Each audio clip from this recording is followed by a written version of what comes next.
Hey guys, I just wanted to let you know that I finished publishing the pattern for the Queen of the Castle House.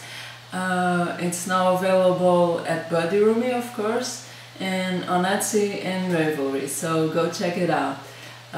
For now, I'll leave you with a little throwback for when Mini Me went to visit the Queen.